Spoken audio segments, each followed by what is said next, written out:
Hi all. Everything in my video is pulled from the public domain, and I am using them under the Fair Use, Fair Dealings guidelines. Everything I say is my own opinion. You should look into this information for yourselves, but I'm pretty sure I'm right. Good morning, everybody. Well, we have a lot today because the women are out. Anne is out. Camilla is out. Catherine is out. They are doing their work and doing it well. So let's just jump in and get there, shall we? Let's go. All right, we are starting off again with Princess Anne and Vice Admiral Sir Tim Lawrence. They are in Cadreorg. I hope I'm saying that correctly. Apparently, that country has a long-standing friendship and cooperation with the UK.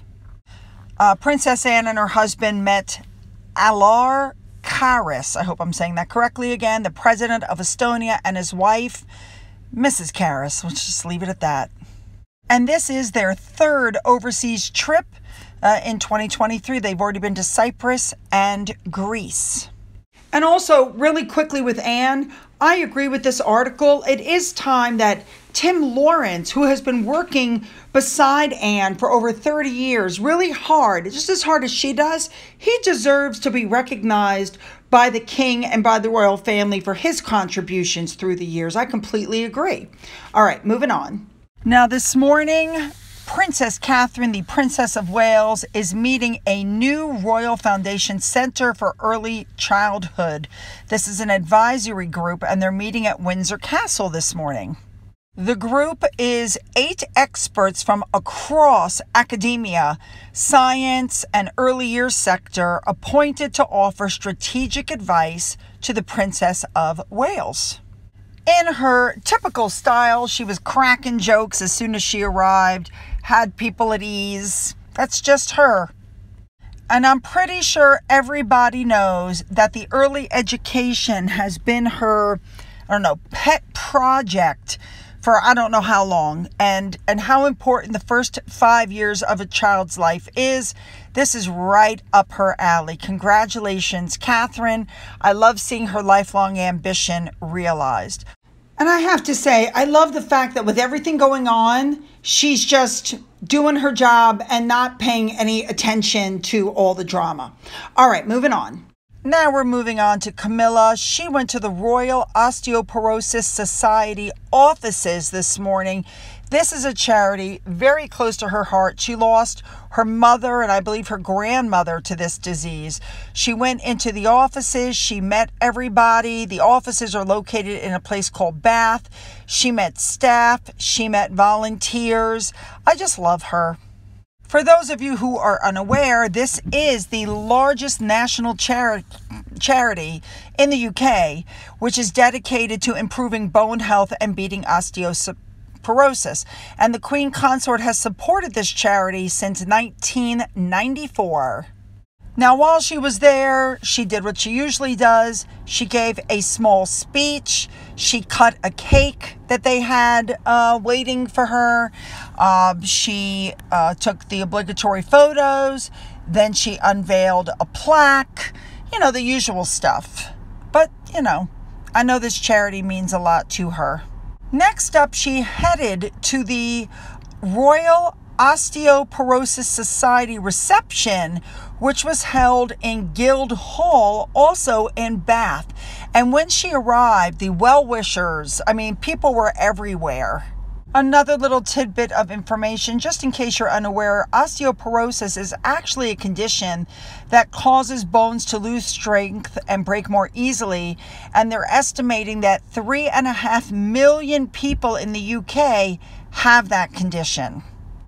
Well, I'm glad that Camilla is good at this sort of thing because you have to be really good at making, You have to be good at making chit-chat with people and seeming when they're talking to you like they are the most important person in the world, which apparently she's good at doing. By the way, I love this photo. Now, the next stop for the Queen was in a lovely village in Wiltshire called Lacock. I hope I'm saying that right. Now, this is her home territory. Her daughter was married in this beautiful 12th century church. And while she was there, she went around to some of the local shops. She received a gorgeous bouquet of flowers from some of the local children there. I think they usually do that. But then, because she lives so close to there, her rescue dogs made an appearance. Her dogs are named Beth and Bluebell. No, I don't know which is which, but they're both very cute and adorable. And the last thing she did before she left was she planted a tree as part of the Queen's green canopy. Love it. All right, we're going on to William, but still sticking with the women of power. There's a woman named Helen Worth. She's 72 years old, and she joined a soap in 1974, and she's been doing that job with the soap opera ever since. She's played an actress, or she's played a part called Gail Platt. Interesting. Now, her part on the show, has been married 5 times. She's discovered that her serial killer husband Richard's murderous ways, and at one point she was being driven into a canal by him. There's one point where she finds out her daughter, who in the show is 13 and is pregnant. Yeah, this sounds like a really interesting soap opera. So congratulations to her, a well-earned prize. All right, moving on. Next up, we have Edward, who was at the Production Guild of Great Britain to award the Earl of Wessex Award in recognition of work to improve mental health and well-being in the UK film and television production workplace. Way to go, Edward. All right, turning to Harry and Meghan, the articles are coming out now saying that they are going to be on the outs for decades as the royals close ranks. I have to agree. You can't throw bomb after bomb after bomb at them and then expect them to just embrace you. And there's more bombs coming. It's like, are you kidding? You know, one of the biggest things, though, is they're saying that Meghan is absolutely furious over the memoir, that she didn't expect people to take it the way they took it, that now they're humiliated. Well, I mean, what did they expect? Harry's complaining about his privileged life. There's been a lot of backlash. There's a lot of memes coming out. And now Meghan's decided that some of what he said is cringeworthy. Now he's decided that. It's being reported that by a source that claims to know Meghan, that she thought the spare would be their crown and glory and the public would understand why they fled England. But no, that's not, I mean, it didn't come out that way. And since the book came out, Meghan's been laying low. She's been letting him take all the heat for the book, and she's nowhere to be found. The thought process of everybody is, where is she? Because it's uncharacteristic of her to shy away from the limelight. And you would think that as Harry's wife, she would come out to support him. But no, she's disappeared. All right, here we go. The director of the Netflix, whatever you want to call that thing, Liz Garbus, the director, is saying that the palace tried to discredit it by denying that they had reached out to the palace for comment. Now, we know that Kensington Palace stated that nobody reached out to them for comment, okay? But this lady Liz claims that that's not true, and the royals only made those claims to discredit the allegations. So she said, for instance, Buckingham Palace said we didn't reach out for comment when we did. Now, Kensington Palace did say that they had an email from a third-party production company that was not Archewell and that was not Netflix. And so the aides for the Prince of Wales contacted the Sussexes and Netflix to see if it was genuine, but got no reply. The palace also said that the substance of the email they got did not address the entire series, and since nobody would verify that the email was from them, they were unable to respond. Now, Ms. Garbus also said that not only did she want to use this to show Harry and Meghan's love story, but to use the platform to look at the larger historical issues like racism and colonialism. In doing that, Liz allowed this woman, Afua Hirsch, to make false allegations about racial imagery on display at the palace. And they used all these photos of all this imagery. The problem is, not one of those is at the palace. None of them. Now, I have to agree with this Twitter user. Why is the Royals not responding, discrediting the show? The Sussexes discredited themselves without any help. I completely agree. I also agree with this Twitter user who said that they believe the Palace comms team asked for verification of who sent the email.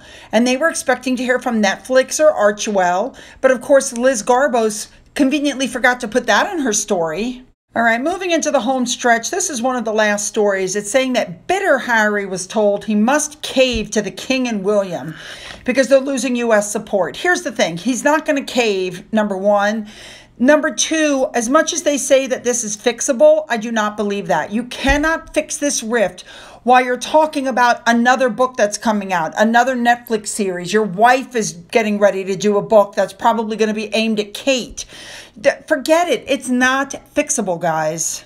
And lastly, this article came out that said if Harry and Meghan were asked to the coronation and if they actually showed up, they will not be sitting with the royal family. And I agree with that. But to be fair, I don't think they'll be sitting with any major dignitaries either because nobody wants to worry about what they're going to say because it might end up in a book or in a story because these two are eavesdropping or taping.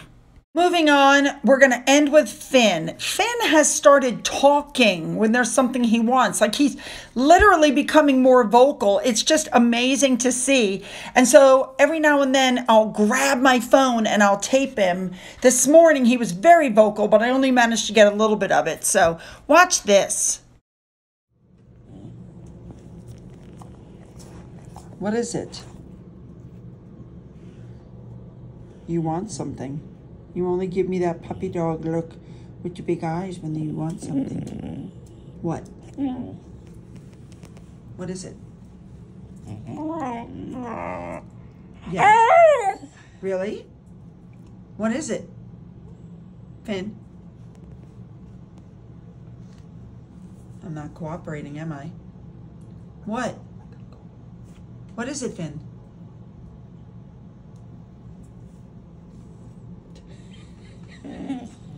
What? Speak. Speak. What? What? Finn? What is it? Speak. Hello?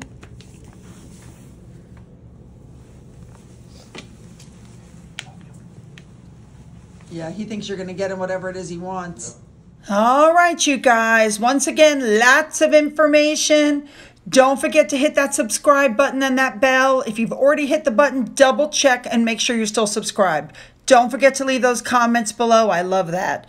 Don't forget to go up into the description box. You'll find the links for my Twitter, my Getter, my Rumble, my email, my Patreon.